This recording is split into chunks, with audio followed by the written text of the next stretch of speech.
So hello students, आज हम पढ़ेंगे एमएससी प्री फिजिकल केमिस्ट्री की यूनिट फर्स्ट क्वांटम केमिस्ट्री। उसका टॉपिक ले रहे हैं अपन postulates of quantum mechanics। postulates of quantum mechanics। So first postulate अपन देखते हैं।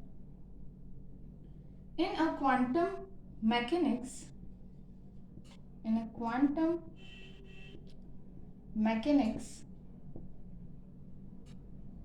the state of system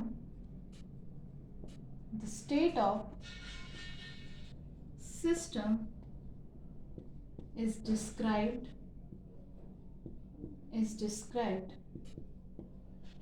in the terms of function as position as well as time and which is known as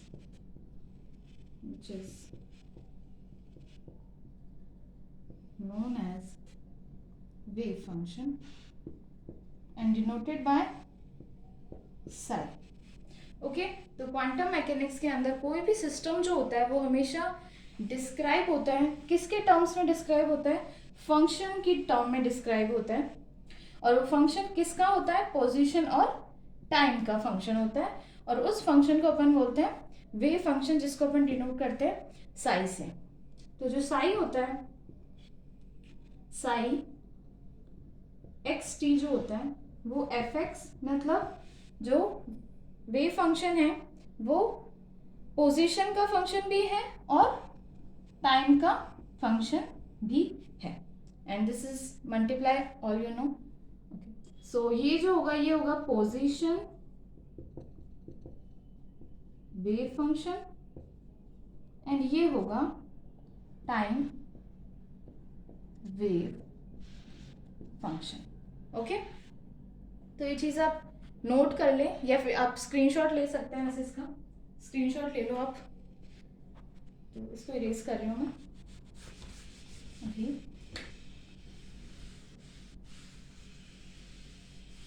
okay, तो जो ये position wave function है इसको अपन calculate कर सकते हैं। It is calculated by Schrödinger time independent wave equation से। Okay, इसे अपन किससे कैलकुलेट कर सकते हैं? Schrödinger time independent wave equation से कैलकुलेट कर सकते हैं। और इसको अपन कर सकते हैं Schrödinger time dependent wave function से अपन इसको कैलकुलेट कर सकते हैं। Okay, Schrödinger time dependent wave equation से अपन टाइम वेव फंक्शन को कैलकुलेट कर सकते हैं और Schrödinger time independent wave equation से अपन पोजीशन वेव फंक्शन कैलकुलेट कर सकते हैं। तो यही था फर्स्ट पोस्टुलेट क्वांटम मैकेनिक्स का। Okay, all you clear?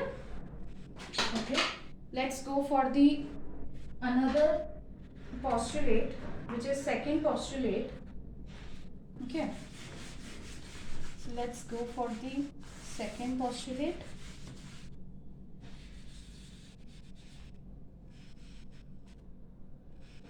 Second postulate कहता है कि first and second derivative of wave function psi. जो वेव फंक्शन साई होता है उसका जो फर्स्ट और सेकंड डेरिवेटिव जो होता है, फर्स्ट और सेकंड डेरिवेटिव कौन सा होगा? फर्स्ट तो होगा अपना del psi by del X और सेकंड होगा del square psi by del X 2। Okay, so ये होंगे इसके डेरिवेटिव। तो ये क्या होने चाहिए? ये होने चाहिए single valued, finite valued and continuous. अगर ये तीनों कंडीशंस फॉलो करती हैं अगर फर्स्ट और सेकंड डेरिवेटिव, तो अपन इसे कहते हैं नॉर्मलाइज्ड वेव फंक्शन एंड नहीं और ऑर्थोगोनल वेव फंक्शन। ठीक है, और ये वेव फंक्शन वेल बिहेव्ड होगा। फर्स्ट और सेकंड डेरिवेटिव अगर वेव फंक्शन का सिंगल वैल्यूड होता है, फाइनाइट वैल्यूड होता है और कंटिन्यूअस होता है, तो वो वेव फंक्शन नॉर्मलाइज्ड और ऑर्थोगोनल वेव फंक्शन कहलाएंगे। तो आप इसका स्क्रीनशॉट ले लो, लेना चाहे तो। देन थर्ड पोस्टुलेट आता है अपना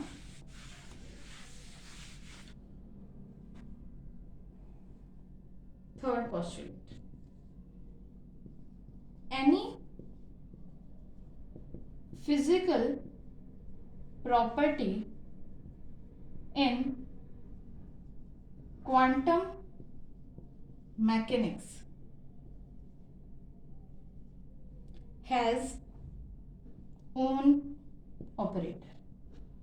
ठीक है, कोई भी अगर फिजिकल प्रॉपर्टी होती है क्वांटम मैकेनिक्स के अंदर, तो उसका खुद का ओन ऑपरेटर होता है। Any physical property in quantum mechanics has own operator.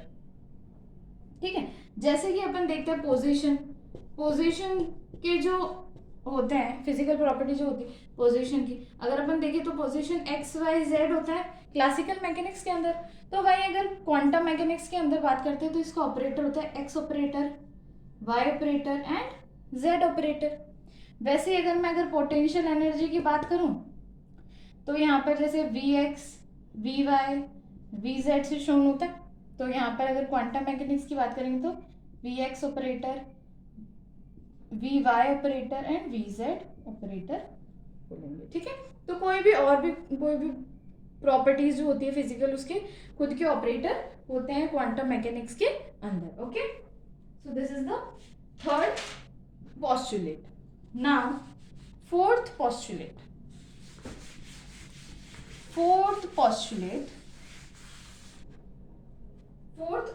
होता है when we apply a operator on a function। ठीक है, on a function अगर अपन ए ऑपरेटर किसी भी फंक्शन पे अप्लाई करते हैं, then the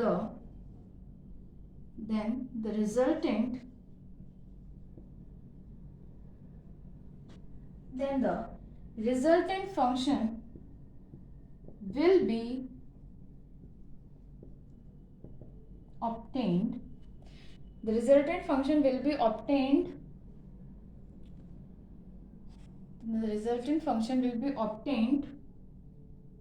but with the constant value। Okay, तो इसका मैथमेटिकल एक्सप्रेशन देख लेते हैं। जैसे एक फंक्शन ले लेती हूँ मैं साई, उस पर ए ऑपरेटर अप्लाई कर देती हूँ, तो जो ये साई फंक्शन वापस जो रिजल्टेंट साई फंक्शन अपन को ऑब्टेन्ड होगा, वो अपन को किसके साथ ऑब्टेन्ड होगा? With the constant value. तो ये कांस्टेंट वैल्यू हो गई लैम्डा। ओके, तो ये चीज एक बताता है कि ए ऑपरेटर साई के अगर ऊपर लगता है, अप्लाई होता है, तो वही फंक्शन अपन को किसके साथ ऑब्टेन्ड होगा? कांस्टेंट वैल्यू के साथ ऑब्टेन्ड होगा। यहाँ पर इसको अपन बोलेंगे ए वेक्टर को आइगेन ऑपरेटर, इसे अपन बोलेंगे आइगेन फंक्शन, इसे अपन बोलेंगे आइगेन वैल्यू। ठीक है, इसका एक एग्जांपल मैं दे सकती हूँ आपको। H operator psi is equals to E psi. ठीक है, ये अपन किस में पढ़ने वाले हैं? ये इक्वेशन निकल के आती है किसमें? Time independent Schrodinger wave equation के अंदर। जो इसका नेक्स्ट अपन सेकंड जो वीडियो आएगी उसके अंदर अपन यही पढ़ने वाले हैं कि ये कहाँ से आती है। बट ये इसका एग्जाम्पल है, फोर्थ पोस्टुलेट का एग्जाम्पल अपन देख सकते हैं कि यहाँ पर भी सेम सिमिलरली है। यहाँ पर एच ऑपरेटर क्या कहलाएगा? Eigen operator. It is called eigen function and E is called eigen value. तो यहाँ पर एच ऑपरेटर अप्लाई हुआ साई के साथ, बट ऑब्टेन क्या हुआ साई के साथ, एनर्जी अप्लाई ऑब्टेन हुई है. Okay, so this is the fourth postulate of quantum mechanics. Fifth postulate is, आप स्क्रीनशॉट ले लो इसका, लेना चाहते हैं तो, otherwise. Now the fifth postulate.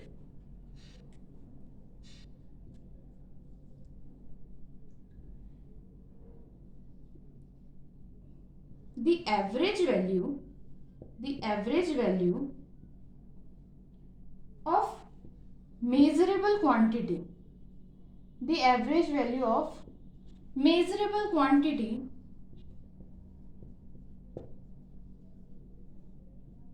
can be calculated by the following formula. ठीक है, किसी भी क्वांटिटी की अपन एवरेज वैल्यू निकाल सकते हैं इस फॉर्मूले से. The average value of measurable quantity, यहाँ पे आप लिख सकते हैं इन quantum mechanics can be calculated by following formula. वो फॉर्मूला क्या है, जैसे अपन ने देखा था ए ऑपरेटर, राइट.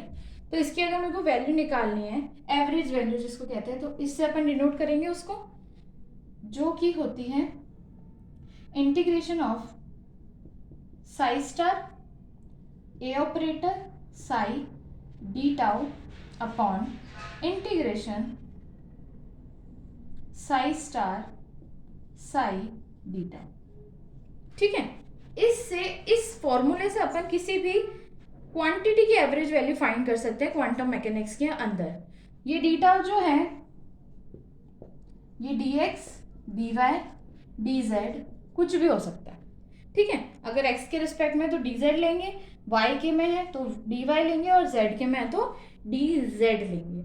ओके, यही चीज अपन कर सकते हैं किसके लिए, किस ऑपरेटर के लिए कर सकते हैं, हैमिल्टोनियन ऑपरेटर के लिए कर सकते हैं, जो कि टाइम इंडिपेंडेंट श्रोडिंगर इक्वेशन में अपन को फाइंड होती है, तो उसके लिए भी अपन कर सकते हैं. तो अगर आपको ये लिखना है तो लिख लीजिए, ये रेज कर देती हूँ मैं, इसके आगे यहाँ लिखते हैं.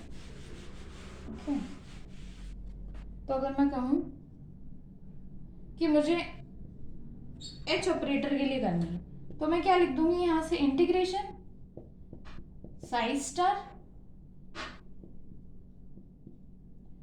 H operator Sai D tau upon integration psi star Sai D tau. ठीक है, तो ये इसके लिए हो गया. तो ये फॉर्मूला आपको ध्यान रखना है कि किसी की भी एवरेज वैल्यू अपन को निकालनी रहती है क्वांटम मैकेनिक्स के अंदर किसी भी मेजरेबल क्वांटिटी की, तो अपन ये फॉर्मूला लगाते हैं. इसमें एक कंडीशन होती है, इसको अपन देख लेते हैं. एक होती है नॉर्मलाइज्ड कंडीशन, ठीक है, और एक होती है नॉर्मलाइज्ड कंडीशन. ओके, एंड एक होती है ऑर्थोगोनल कंडीशन. ठीक है, क्या होती है normalised condition and orthogonal condition in this formula, देखते हैं. तो अगर मैं कहूं नॉर्मलाइज्ड कंडीशन की बात अगर मैं करती हूँ, तो जो integration psi star Sai D tau जो होता है वो इक्वल होगा 1 के, ऑलवेज फिक्स है. ठीक है, अगर नॉर्मलाइज्ड कंडीशन है तो ये जो फॉर्मूला है ये 1 के इक्वल रहेगा, नीचे वाला. ऑर्थोगोनल की अगर मैं बात करूँ तो ये चीज similarly Sai star Sai D tau जो होगा वो 0 के इक्वल होगा. समझ आ रहा है क्यों होगा ऐसा? अगर मैं दो फंक्शन ले लेती हूँ, साई आई और साई जे ले लेती हूँ, तो इसमें क्या होता है कि आई और जे दोनों क्या रहते हैं, सिमिलर रहते हैं, तो इसीलिए ये चीज़ 1 हो जाती है. बट इसके अंदर क्या होता है, ये जो साई आई और साई जे, तो ये जो आई और जे जो रहता है ना, ये क्या होते हैं, नॉट इक्वल टू होता है. तो ये चीज़ होती है, इसीलिए ये चीज़ ये जो होता है 1 के इक्वल होता है, और ये क्या होता है 0 के इक्वल होता है. और यही कंडीशन अपन उस वाले जो वो h वाला लिखाया था ना उसके लिए भी अपन कर सकते हैं, जो नीचे वाला होगा ना उसमें 1 हो जाएगा। जैसे कि आप एक बार इसका स्क्रीनशॉट ले लो, ठीक है। तो कैसे होगा एक बार मैं उसको बता देती हूँ आपको। तो ये आपको ध्यान रखना है कि नॉर्मलाइज्ड कंडीशन कैसे होता है और ऑर्थोगोनल कंडीशन कैसे होता है। तो अगर जैसे मैं उसकी बात करती हूँ h की, तो उसमें ऊपर जैसे फॉर्मूला लिखा था ना मैंने, Sai star h operator Sai D tau, जो नीचे वाला था ना वो क्या हो जाएगा, अगर नॉर्मलाइज्ड कंडीशन होगी तो जो नीचे वाला था वो क्या हो जाएगा, 1 हो जाएगा। तो सिर्फ यही रह जाएगा, 1 का तो कुछ अपन मानते ही नहीं वैसे भी, ठीक है। तो इसका यही रह जाएगा। और अगर मान लो कि ये तो किसके लिए हो जाएगी, नॉर्मलाइज्ड कंडीशन के लिए हो जाएगा, नॉर्मलाइज्ड कंडीशन के लिए हो जाएगा। और अगर मैं उसकी बात करूं, ऑर्थोगोनल कंडीशन की बात करूं, ऑर्थोगोनल कंडीशन की अगर मैं बात करूं तो जो नीचे वाला पार्ट होगा वो क्या हो जाएगा, क्या हो जाएगा, 0। और 0 से करते तो कटेगा ही नहीं, इन्फिनिट से हो जाएगा, तो वो हो ही नहीं सकता सॉल्व। ओके, तो ये चीज़ होगा। तो ये आपको ध्यान रखना है कि नॉर्मलाइज्ड कंडीशन में जो चीज़ रहती है वो क्या रहती है, नीचे वाली जो होती है टर्म वो माइनस की हो जाती है, इंटीग्रेशन साई स्टार साई डीटा क्या हो जाती है, 1 हो जाती है नॉर्मलाइज्ड कंडीशन में। और ऑर्थोगोनल कंडीशन में नीचे वाली जो होती है वो क्या हो जाती है, 0 हो जाती है। क्या हो जाती है, 0 हो जाती है, ठीक है। ये चीज़ आपको ध्यान रखनी है। और अगर मैं किसी और एवरेज वैल्यू जैसे ले सकते हैं अपन, जैसे m के लिए, तो ऐसा कुछ है नहीं। तो ये चीज़ आपको ध्यान रखनी है। जो 5th पोस्टुलेट अपन ने पढ़ा, किसके लिए पढ़ा, कि किसी भी मेजरेबल क्वांटिटी की अपन क्या निकाल सकते हैं, एवरेज वैल्यू निकाल सकते हैं बाय दिस फॉर्मूला। ओके, और डीटा क्या है, dx dy dz, किसी भी रिस्पेक्ट में, किसी के भी रिस्पेक्ट में हो सकता है। तो अपन ने कितने पोस्टुलेट पढ़े, अपन ने पढ़े 5 पोस्टुलेट। कितने पोस्टुलेट पढ़े अपन ने, 5 पोस्टुलेट्स अपन ने पढ़े। एक बार कवर कर लेते हैं तो आपको रिमेम्बर हो जाएगा कि आपको कितना समझ आया कितना नहीं।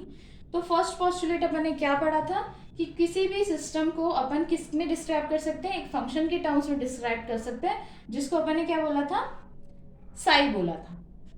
क्या बोला था, साई, जो किसका, पोजीशन का भी होता है, फंक्शन ऑफ पोजीशन, और टाइम का फंक्शन होता है, ठीक है। इसको अपन टाइम इंडिपेंडेंट श्रोडिंगर इक्वेशन से कैलकुलेट कर सकते हैं और इसको टाइम डिपेंडेंट से। सेकंड चीज अपन ने क्या पढ़ी थी, कि जो साई का फर्स्ट डेरिवेटिव और सेकंड डेरिवेटिव जो होता है उसको, अगर वो उसकी वैल्यू सिंगल वैल्यूड होती है या कंटिन्यूस होती है या फाइनाइट वैल्यू होती है, तो उसको अपन क्या बोल सकते हैं, नॉर्मलाइज्ड या फिर ऑर्थोगोनल वेव फंक्शन बोल सकते हैं। थर्ड जो अपन ने पढ़ा था, थर्ड क्या पढ़ा था, कि किसी भी क्वांटम केमिस्ट्री के अंदर किसी भी जो फिजिकल प्रॉपर्टी होता है उसका खुद का ओन ऑपरेटर होता है, ठीक है। जैसे अपन ने पोजीशन का देखा था एक्स वाई जेड, तो उसको अपन क्वांटम मैकेनिक्स के अंदर एक्स ऑपरेटर, वाई ऑपरेटर और जेड ऑपरेटर लिख सकते थे, ठीक है। अब फोर्थ में अपन ने क्या देखा था, कि अगर किसी भी वेव फंक्शन पे अपन कोई भी ऑपरेटर लगाते हैं, ए ऑपरेटर किसी भी वेव फंक्शन पे लगाते हैं, तो उसमें एक जो वेव फंक्शन होता है, रिजल्टेंट वेव फंक्शन, वो एक कांस्टेंट वैल्यू के साथ ऑब्टेन्ड होता है। और फिफ्थ तो ये रहा, कि किसी भी मेजरेबल क्वांटिटी का क्वांटम मैकेनिक्स के अंदर अपन क्या निकाल सकते हैं, एवरेज वैल्यू निकाल सकते हैं by this formula, integration psi star A vector psi D tau upon integration psi star psi D tau, ठीक है। तो ये चीज आपको ध्यान रखनी है। और इसमें अगर नॉर्मलाइज्ड होगा तो ये नीचे वाला क्या हो जाएगा, 1, और अगर ऑर्थोगोनल होगा तो वो क्या हो जाएगा, 0। ओके, तो ये चीज आपको ध्यान रखनी है। नेक्स्ट वीडियो में अपन पढ़ेंगे क्या, श्रोडिंगर